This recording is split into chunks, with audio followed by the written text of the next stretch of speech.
Good evening, everybody. So this is the next installment of the flipped classroom.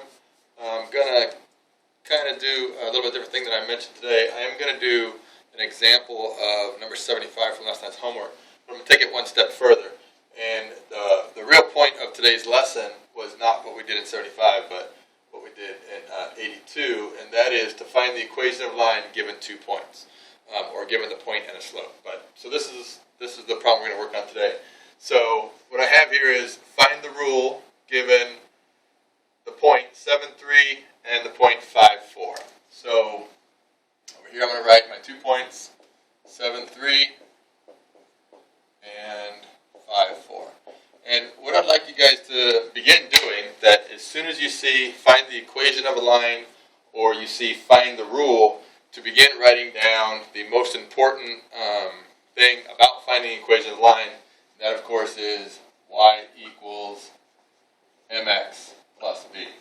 We have got to think of this first. Okay, the very first thing we think, equation of a line, y equals mx plus b.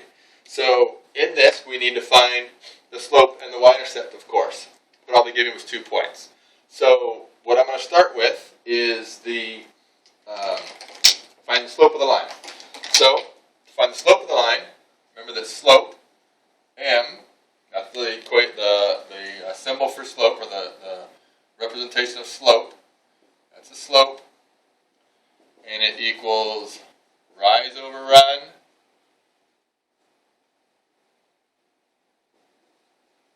or fall over run, if it happens to be negative.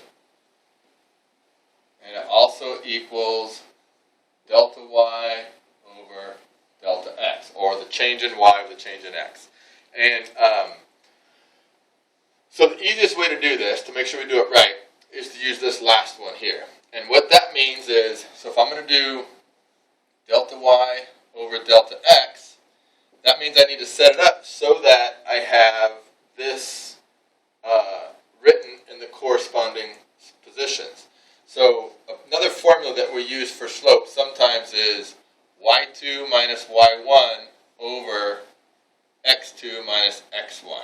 The key thing is the location of the x and the y. The y has got to be on top. The y has got to be on top. The x has to be on the bottom. If you put the y on top and the x on the bottom, then as long as you keep the points in corresponding position for the x and the y, then you should be fine. So now I'm going to go ahead and plug it in. And so if I call this point 1 and this point 2, then I see, okay, y2 is 4. So that's going to be 4 minus y1, which is 3, over x2, which is 5, minus 7. And it doesn't matter. If you make this point 2 and that point 1, it doesn't change anything. You're still going to get the same slope. So then 4 minus 3 equals 1, and 5 minus 7 equals negative 2.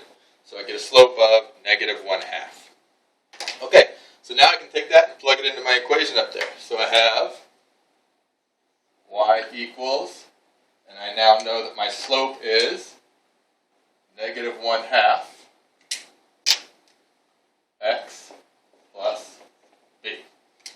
Okay, so I can't, the last thing I need to find is my b, my y-intercept. And I can't solve that because I have way too many variables. We've been working on systems of equations, and we know that if I have 2 equations with 2 variables, I can solve it. If I have 1 equation with 2 variables, I can't solve that. Well, if I have 1 equation and 3 variables, obviously I cannot solve that. So we must know something else, right? We must either know b and x, or y and b, or y and x. And if we take a look at what we started with here, we have 2 points. This point and this point. And coordinate points are set up with x and y. So I actually know 2 values for x and 2 values for y. So what we can do is we can use these points in this equation to solve for b. It doesn't matter which one we pick. You could pick the first point or the second point, it doesn't matter. I'm going to go ahead and pick the first point. So for this one, the y equals 3. And then I have minus 1/2. And the x equals 7. And then plus b. So then I'm going to solve that equation. And so I get 3 equals 7 over 2 plus b. And 7 over 2 could be written as 3 equals 3.5 plus b. My next step is to subtract 3.5 from both sides.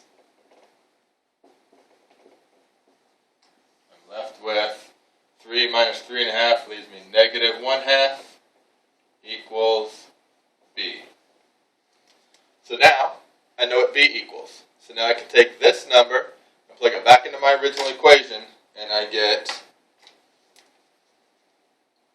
y equals negative 1/2 x minus 1/2. I would like to point out that there's no connection to the fact that both of these are 1/2. That's just a coincidence using the numbers that we did, that these both happen to be 1/2. The slope and the y-intercept don't have any connection whatsoever. That's just a weird coincidence with the numbers that were chosen from the problem in the book. Okay, so the problem for number 75 basically was doing this right here. That's the answer to 75. But we took it a step further in that, what if they're asking me to find the rule, which is what some of today's work was asking you to do, and you take that slope that you got right there, plug it in here, and then you take a point, either point, doesn't matter which point it is, plug it in for y and for x, solve it, and I end up with b equals negative 1/2. Then I take that b, and I plug it into, here's the rule, or the answer to this problem. So the equation of this line is y equals negative 1/2 minus 1/2.